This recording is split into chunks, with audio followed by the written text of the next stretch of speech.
patung. Kami tidak datang kepada gunung yang mati. Kami datang kepada Allah yang hidup, the God of second chance. Allah yang senantiasa memberikan kami kesempatan kedua. Selagi nafas masih bernafas, selagi jantung masih berdegup, Tuhan masih bisa melakukan pemulihan, pengampunan, kesembuhan, perbaikan dalam hidup kami. Because we are not defined by our mistakes. Kami tidak ditentukan oleh kesalahan kami, tapi kami ditentukan oleh kasih Allah Bapa. We are defined by your grace, oh God. Sebab itu Tuhan, mari bicara dengan kasih sayang. Hibur semua yang susah hati. Angkat semangat mereka yang sedang terbelenggu. Lepaskan mereka yang tertentu oleh kesalahan masa lalu. Biar setiap kami punya semangat untuk bangkit lagi, karena kami tahu Allah tidak pernah menyerah dengan kami. Kalau Engkau tidak menyerah dengan kami, untuk apa kami menyerah dengan diri kami sendiri? Mari Tuhan, biar setiap umat-Mu nangkap isi hati-Mu hari ini. Biar setiap kologos yang kami dengar hari ini berubah jadi rema. Demi nama Yesus, sembuhkan yang sakit, hiburkan yang susah, kuatkan yang lemah, lepaskan yang terikat, dan biarkan semua pulang membawa sukacita, kemerdekaan dari Tuhan. Kami siap diberkati. Kami siap menikmati tubuh dan darah Yesus. Kami siap diubahkan. Yang siap sama-sama bilang amin. Tepuk tangan yang meriah buat Tuhan. Sama-sama katakan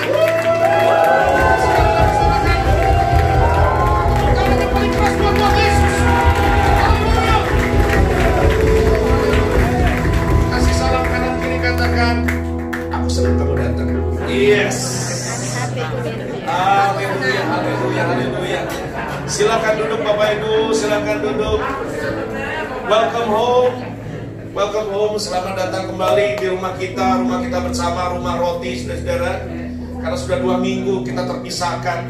Sekalipun ada jarak dan ada air yang memisahkan kita, tapi dalam Tuhan tetap kita satu dalam keluarga. Saudara, hari ini puji Tuhan kering, walaupun saya tahu beberapa saudara deg-degan sepanjang malam.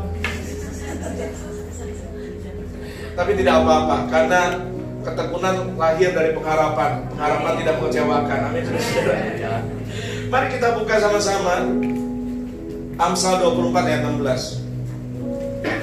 Amsal 24 ayat 16, satu ayat saja. Saya akan kupas ini supaya saudara bisa nangkep dengan sederhana. Pulang bawa berkat, pulang diubahkan, pulang dengan hidup yang berkemenangan. Tapi sebelum saudara baca ayat itu, saya punya berita duka. Walaupun sebetulnya orang Kristen nggak bisa ngomong berita duka juga. Kalau kita berkata berbahagia kematian orang yang dikasihinya. So, deep condolences mungkin ya. Kita punya berita telah pulang. Ini orang Kristen punya kata-kata luar biasa. Telah pulang kembali ya, bukan pergi. Telah pulang kembali ke rumah Allah Bapa di surga, dalam pelukan Tuhan yang penuh kasih, penuh rahim.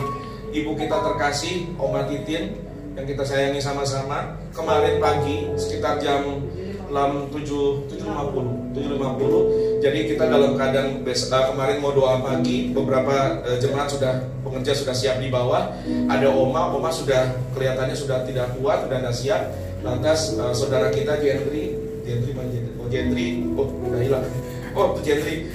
dengan saudara Hendri bantu bawa Oma ke rumah sakit. Tapi tidak lama kemudian Oma pulang. Kata itu yang gak dipunyai oleh orang lain selain anak Tuhan Yesus. Pulang itu kan sesuatu yang menyenangkan. Ini saya belum khotbah, ini baru lagi ngomong Oma Titin. Sudah pulang kita. Kalau Anda bekerja jam-jam begitu sibuk, Anda memandangi jam, apa yang Anda tunggu ketika jam hampir menunjukkan jam 5? Pengen pulang. Apa yang Anda bayangkan ketika Anda jauh pergi tugas, keluar kota, keluar pulau, keluar negeri, jauh dari keluarga?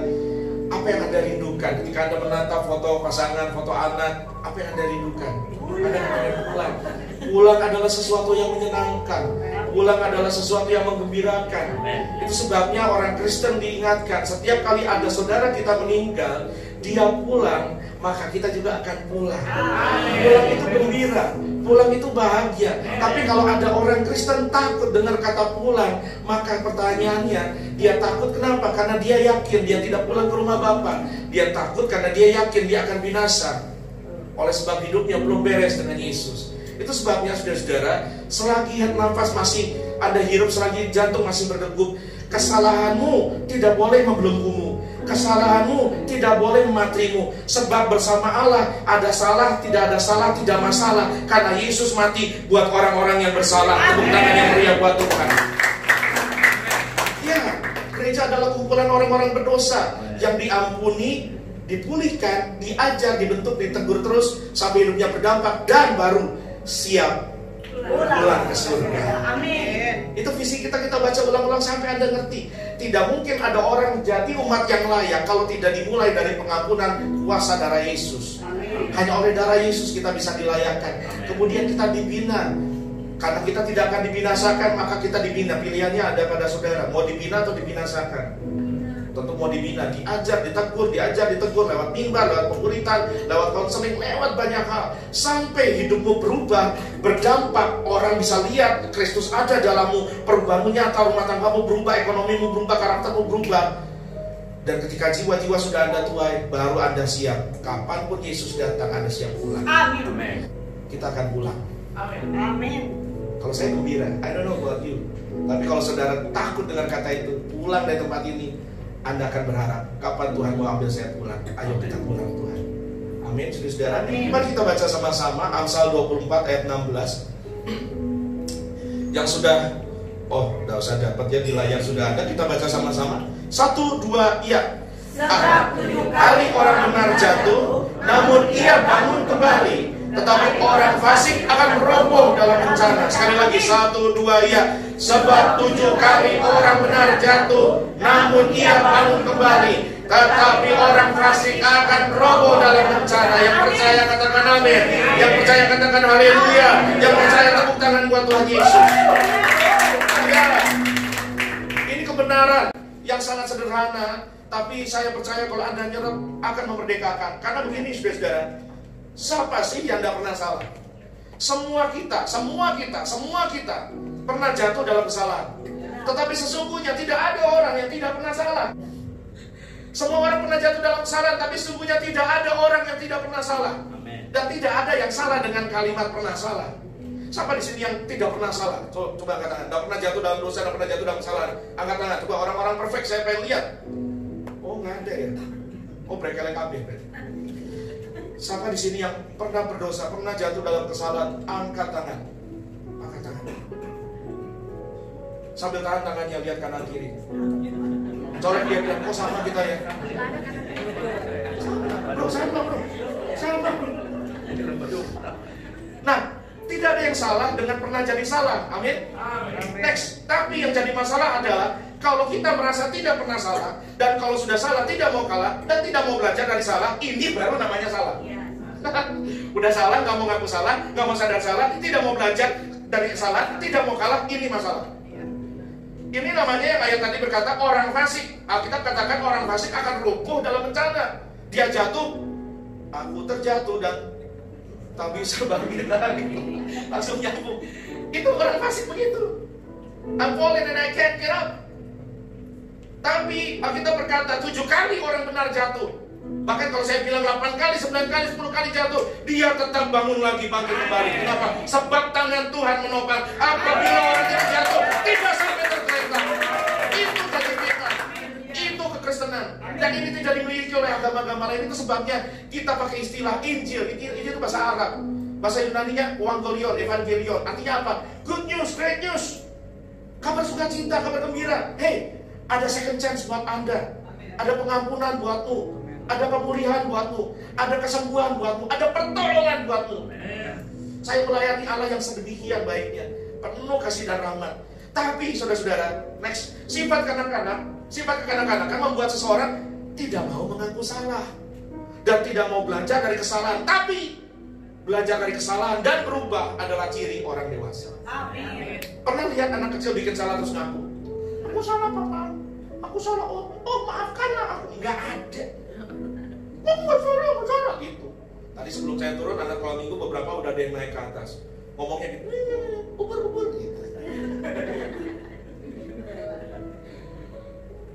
Itu anak kecil. Dan kita nggak bisa apa-apain karena masih kecil. Tapi saudara-saudara kan bukan anak kecil. Benar. Saudara-saudara sudah dewasa dan harus mengerti bahwa kedewasaan tidak diukur dari usia. Kedewasaan diukur kok dari kematangan karakter dan iman. Itu sebabnya orang dewasa bisa berkata, I'm sorry. Tuh, gak ada yang mau amin, susah emang bilang I'm sorry. Coba bapak-bapak bilang, yang laki-laki bilang, I'm sorry. Kayaknya gampang ya. Kita tes yang perempuan.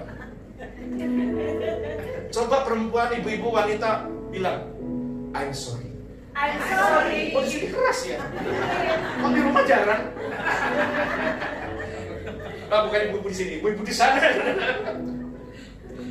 Next, kita akan belajar dari dua orang yang Anda kenal baik. Kalau Anda pernah baca, pernah dengar cerita di sekolah minggu, baca di Alkitab juga. Kita akan belajar dari Simpson dan Yusuf.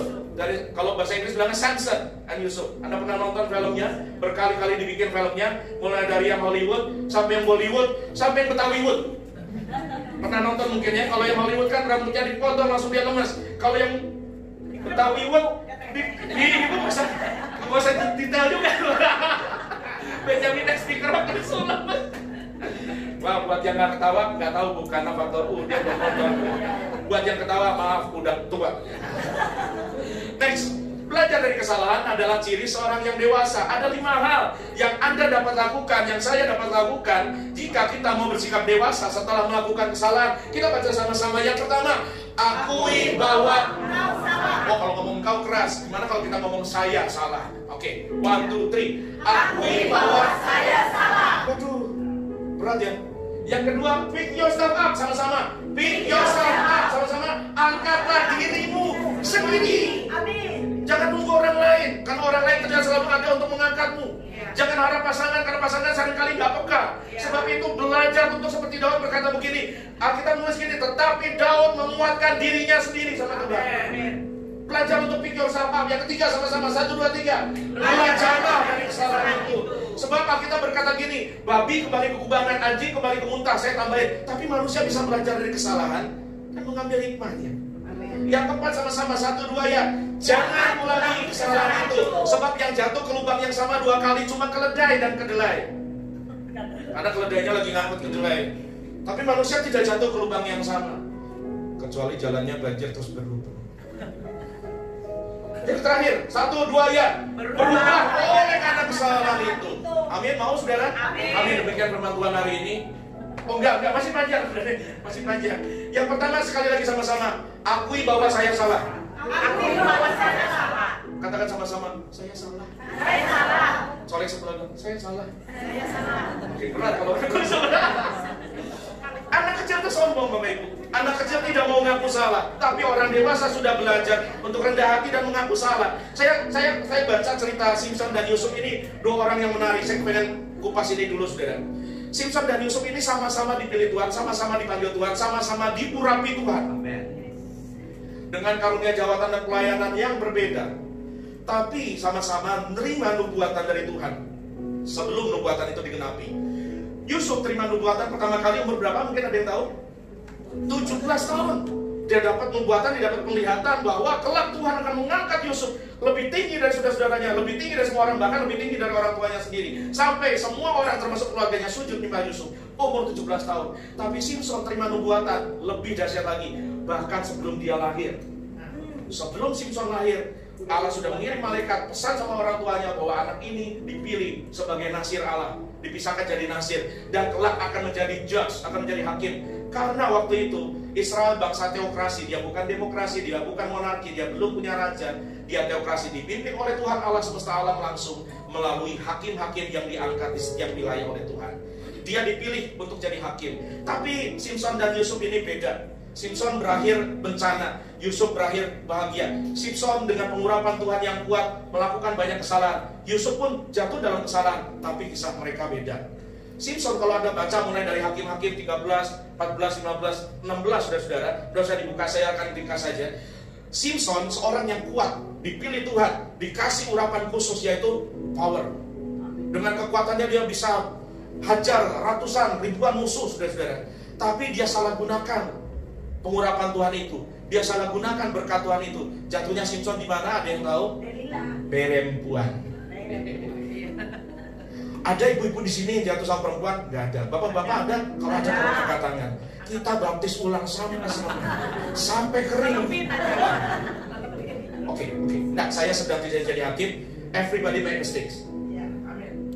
But we will not continue in our mistakes. Semua orang bikin salah, tapi orang bodoh akan jatuh di salah yang sama. Orang pintar belajar dari kesalahan dan berubah. Simpson tidak.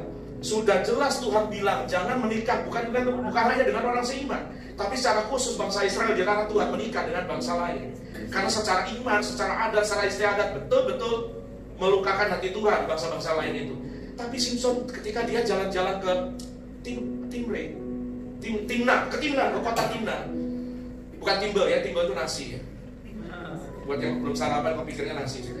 Dia pergi ke Timna, dia lihat awewe. Tahu awewe itu bahasa Yunani dari cewek. Dia punya karunia penglihatan, lihat barang halus. Dan ini bukan tuyul, ini perem. Ya, perem Tuhan. Kalau bahasa Sundanya peyem. Peyem Tuhan, di puncak banyak jualannya. Makanya dari luar negeri banyak yang ke puncak. Dan Simpson lihat dan Simpson bilang, ini dia. Nggak peduli Tuhan mau ngomong apa, nggak peduli orang tuanya melarang. Simpson bilang, kalau cinta sudah melekat, tai kucing aja sobat. Lantas dia mau menikahi, tapi yang terjadi adalah ketika dia datang setelah berperang, ketika dia datang pulang ke rumah istrinya itu, orang tuanya melarang. Sebab orang tua mertua bilang, nggak usah, istrimu sudah tak kasih sama temenmu. Istrinya Simpson dikasih sama temennya Simpson. Ini juga mertua lucu juga nih, lucu bin aneh ini. Tapi Simpson apa reaksinya? Dia merespon sangat tidak benar. Respon Simpson apa? Dia tarik berapa ekor rubah ya, dia tarik 300 ekor binatang, dia taruh obor di ekornya, dia lepas ke ladang mertuanya, bakar habis. Dan habis itu dia ngamuk di mana-mana, dia pukul orang, dihancurin orang pakai rang tulang, dipukul dan ratusan orang mati. Lihat betapa sangat ngaco responnya. Ini anak kecil ketika marah ngamuk. Bedanya orang dewasa dengan anak kecil adalah orang dewasa belajar mengendalikan emosinya, anak kecil dikontrol, dikendalikan oleh emosinya.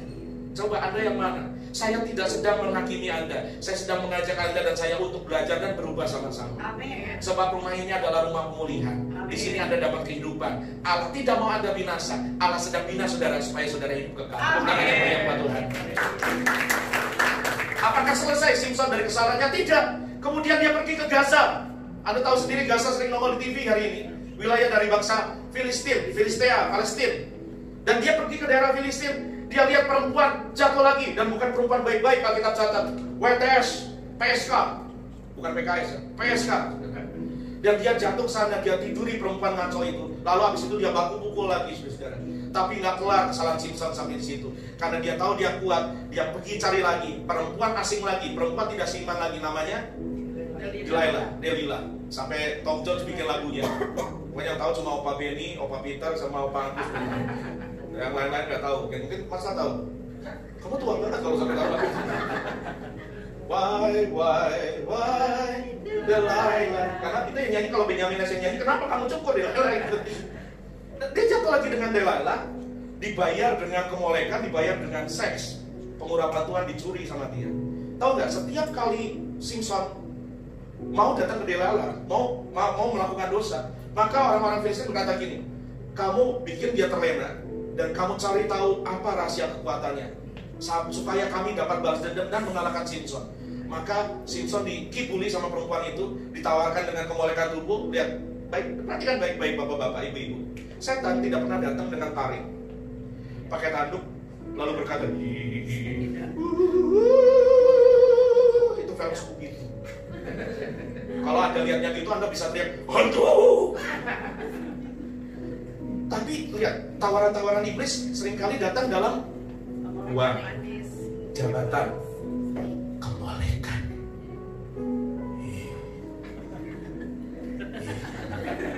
Itu kayaknya ubur-ubur bawahnya bergelambir. Iblis akan datang dengan sangat manis. Dan Simpson jatuh pertama kali ketika terlena, dikatakan rahasiamu apa? Oh, rahasianya kalau aku diikat pakai tali busur, 6 tali busur masih baru, masih segar, masih belum kering, maka aku bisa dikalahkan. Wah, langsung dibikin Simpson tertidur, diikat. Setelah diikat, lantas orang-orang Filistin yang sembunyi, si Delilah bilang, sudah aku ikat, ayo keluar semua. Keluar, kalah. Simpson badannya besar, itu King Kong. Ini Simpson kalah Filistin. Apa yang dilakukan oleh perempuan itu?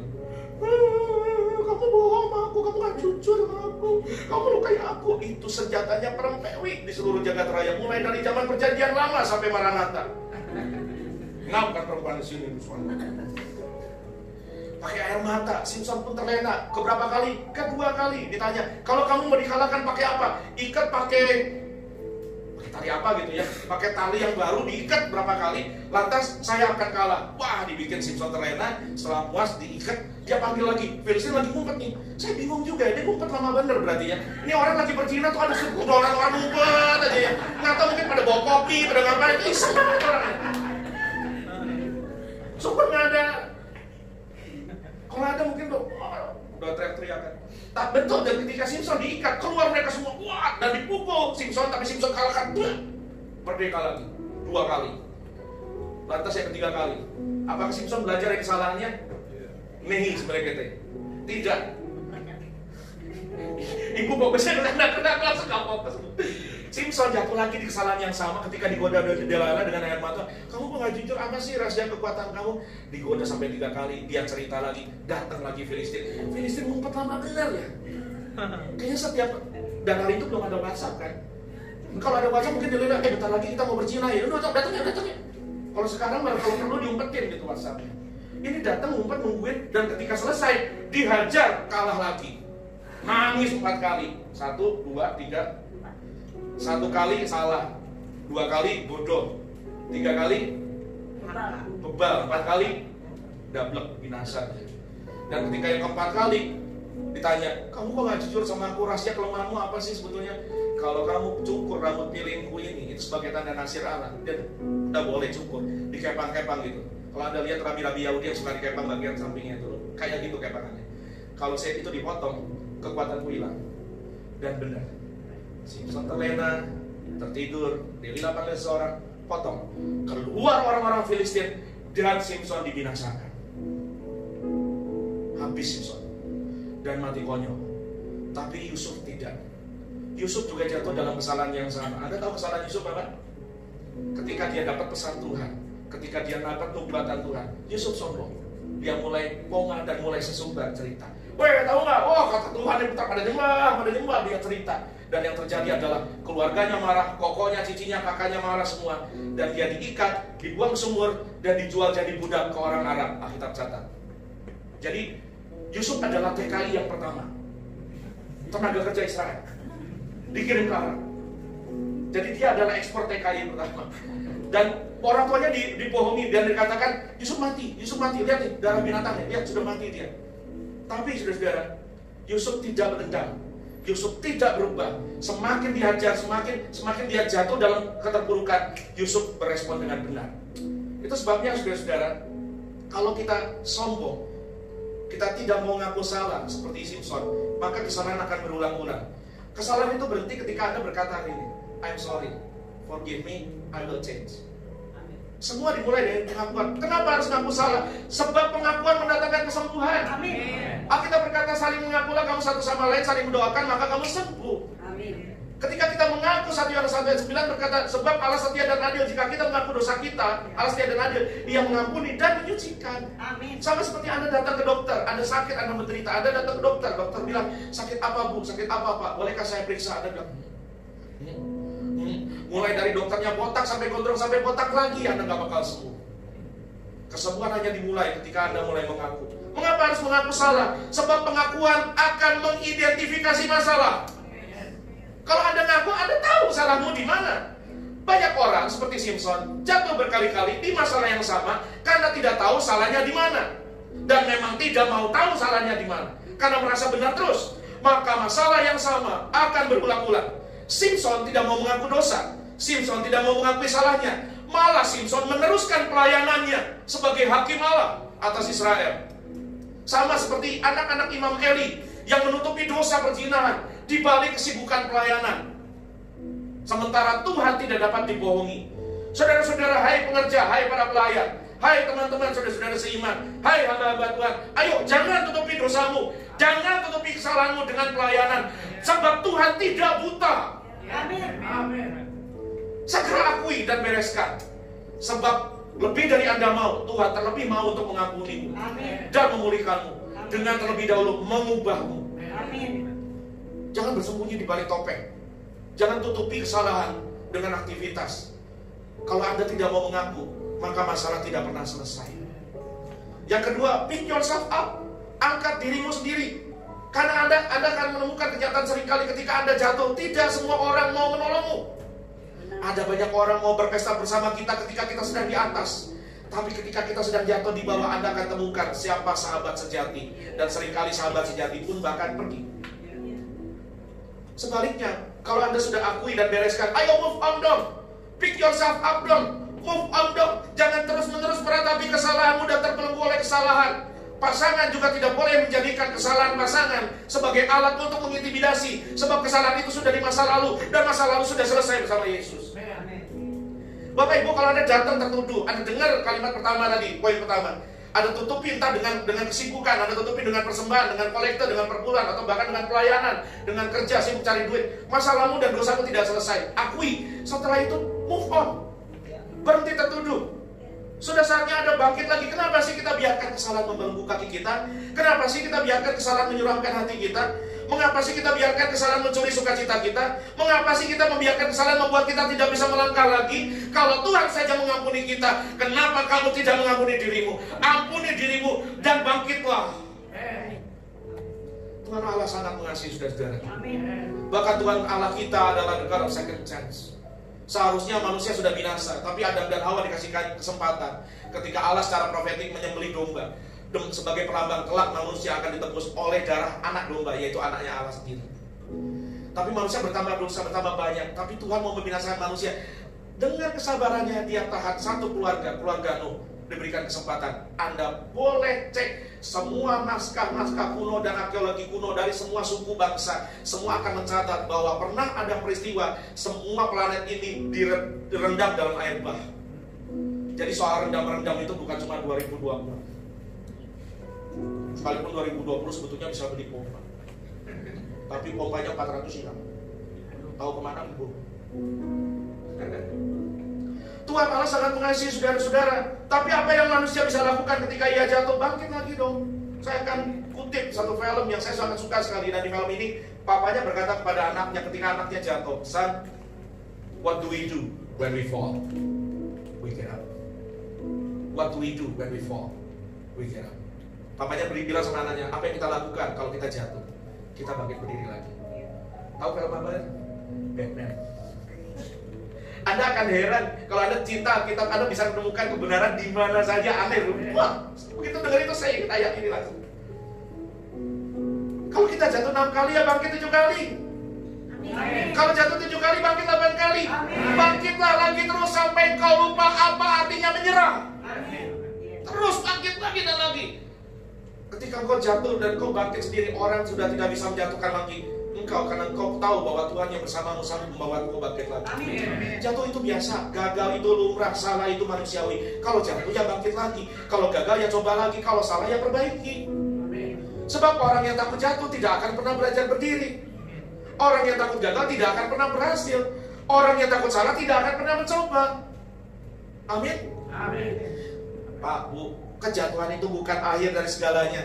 Kegagalanmu itu bukan kiamat, dan kesalahan itu bukan titik tapi koma. Di dalam Tuhan kesalahanmu, dosamu bahkan bukan titik, cuma koma. Kenapa koma? Karena selama umur masih dikandung hayat, Anda dan saya masih bisa belajar dari kesalahan dan berubah.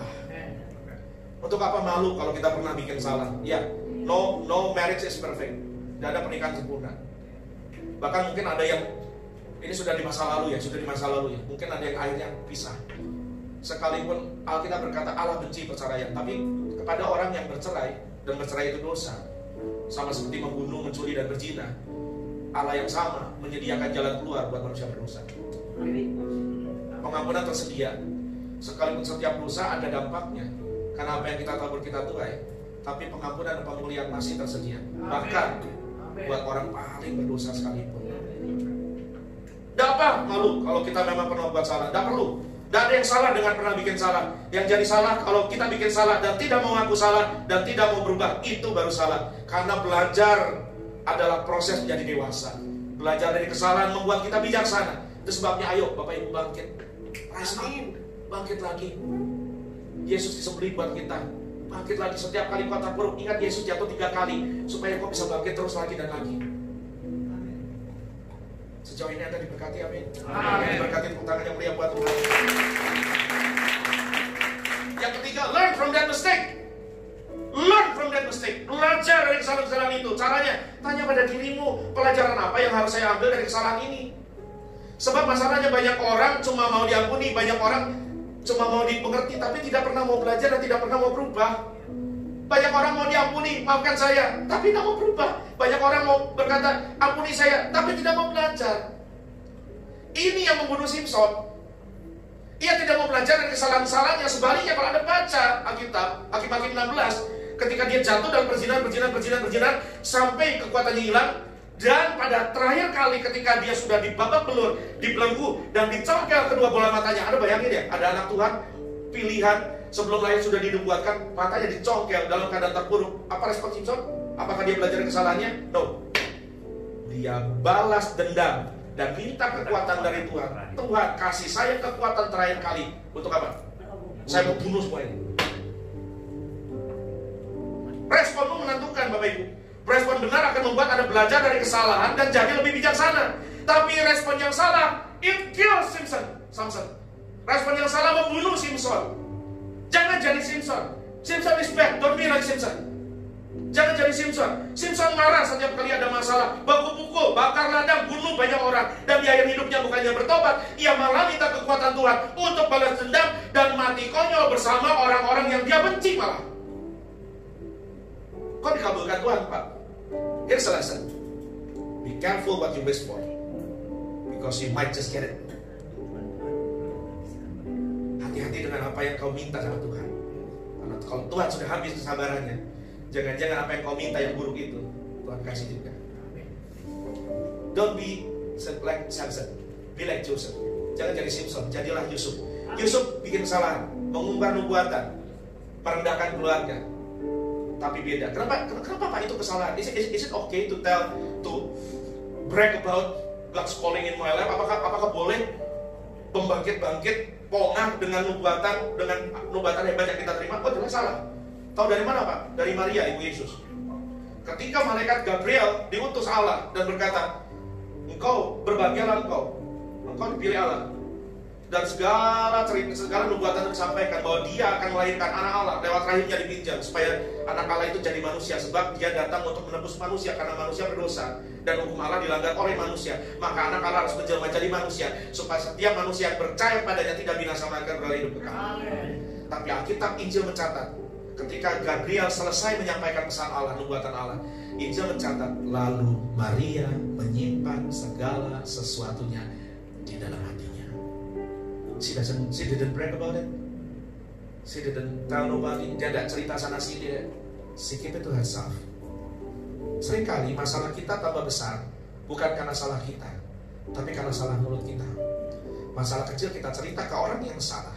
Masalah itu yang tadinya kecil jadi lebar. Masalah yang bisa selesai jadi gak kelar. Tapi Yusuf beda.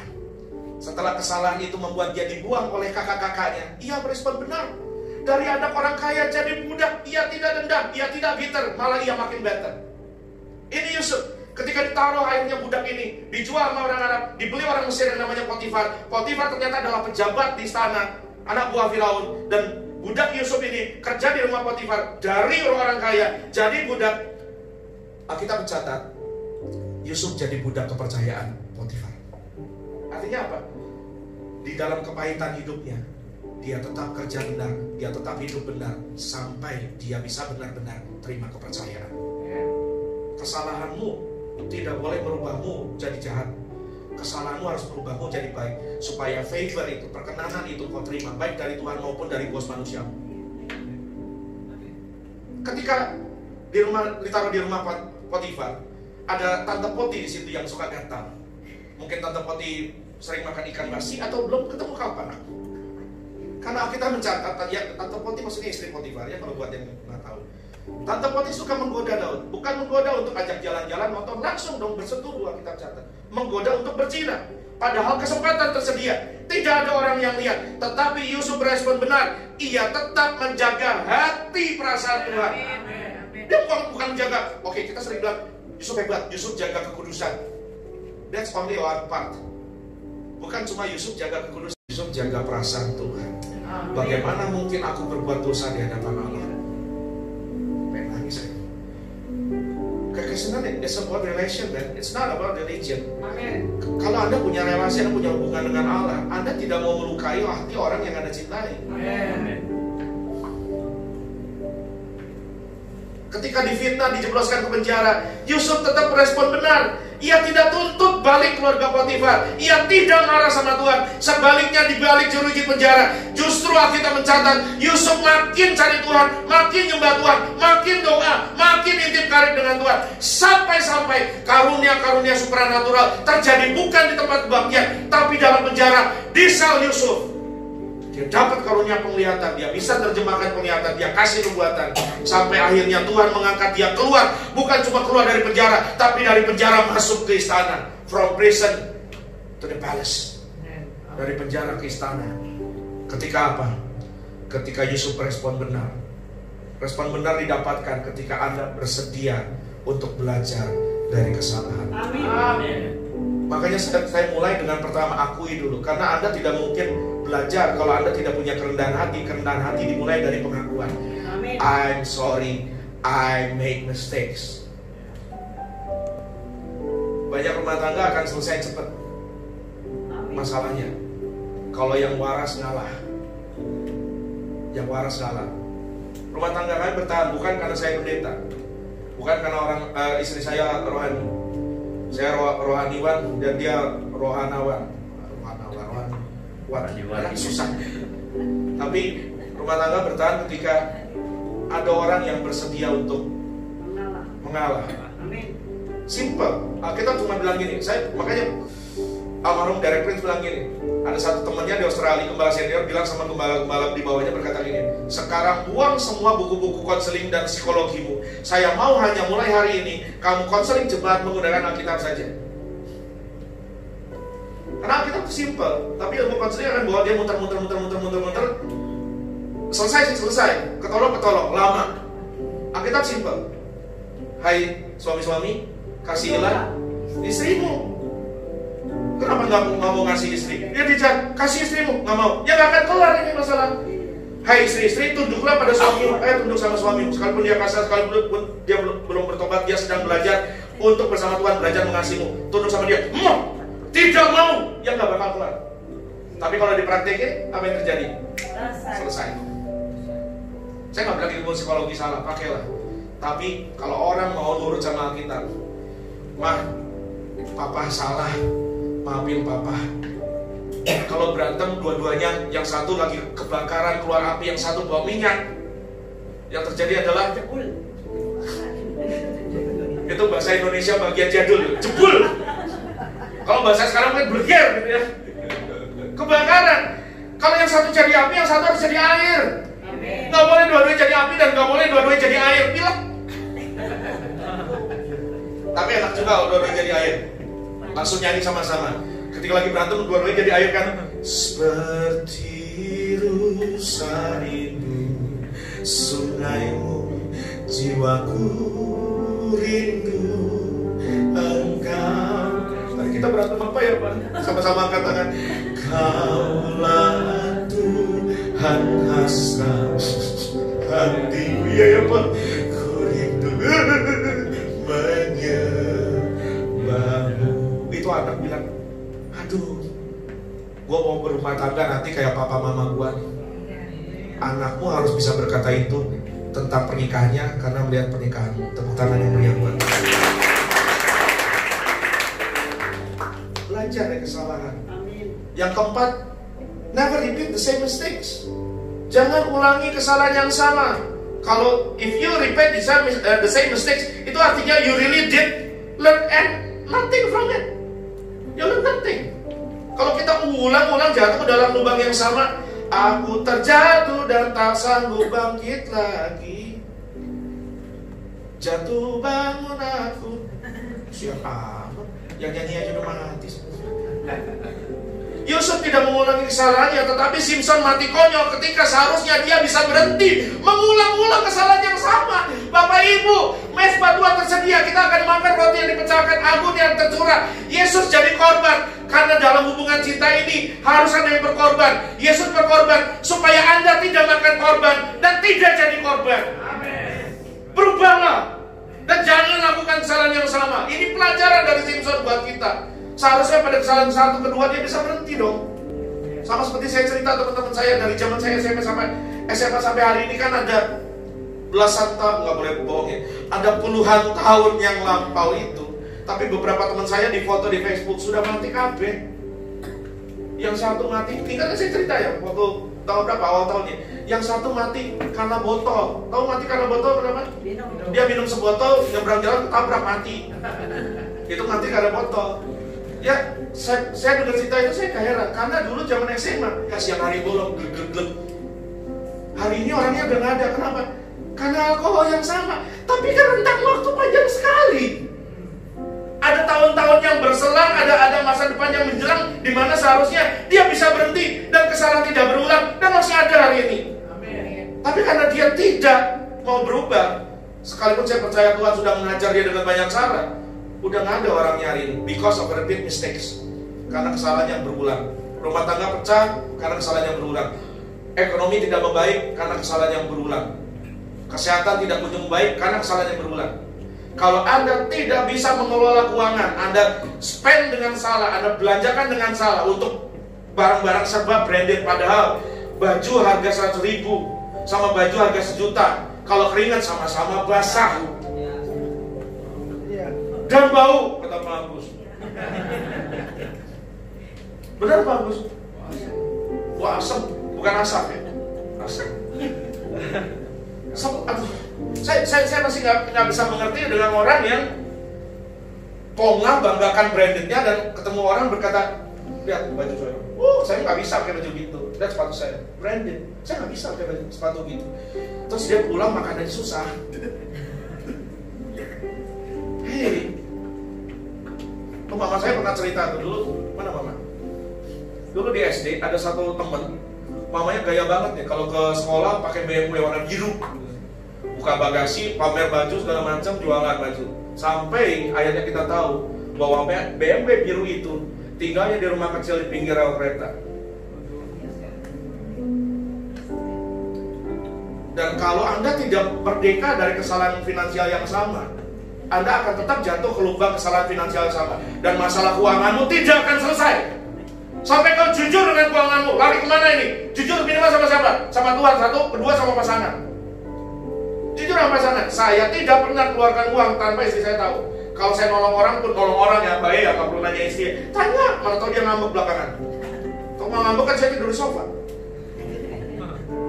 Kok ada yang bilang betul? Pengalaman. Mau nolong orang aja nih, ada orang minjem duit mas segini. Aduh, kita kasih ya. Jangan dong, kan kita butuh. Terus berapa dong? Ya segini deh kata istri. Aduh, dikit banget. Segini deh. Segini deh. Segini deh. Sampai ketemu di tengah baru kita transfer. Jujur, istriku pegang semua passwordku. Saya tidak punya rahasia. Dia bisa buka, saya lagi tidur, dia bisa buka HP saya. Dia tahu passwordnya, pin password email semua terbuka. Dia bisa cek semua. Maka saya bisa tidur. Tidurku mengganggu bangsa-bangsa bahkan. Saking sangat nyenyaknya sampai gaduh. Seperti waktu tembok Yeriko rubuh. Itu musuh gemetar. Gitu kalau tidur saya. Ingkong lari semua. Kenapa? Kan saya tidur begitu nyaman. Saya tidak sampai rahasia. Dia bisa cek semua. Dia pegang semua password. Dia pegang semua gadget, laptop, semua dia bisa buka. Bahkan dia juga tahu PIN ATM saya.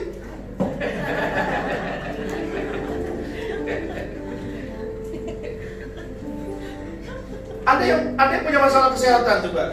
Ini Pak Agus ada di gereja kita ada 2 pakar kesehatan. Satu Pak Agus, satu penatua Esther.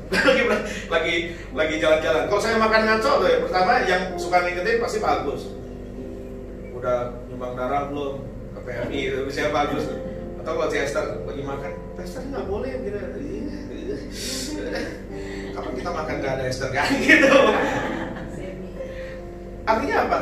Kalau saya punya masalah kesehatan tertentu, Anda punya masalah kesehatan tertentu, Anda tidak berubah, tidak belajar dari kesalahan, Anda terus punya pola makan, pola istirahat yang sama.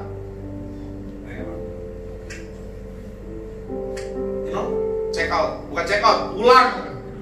Cuma pulangnya buru-buru. Anda yang punya masalah dengan dosa, kalau Anda belajar, Anda akan jatuh lubang yang sama. Sekalipun Anda Kristen, udah dibaptis dengan berbagai gaya. Tahu gaya? Mulai dari percik, selap, koprol, nungging, segala macam udah.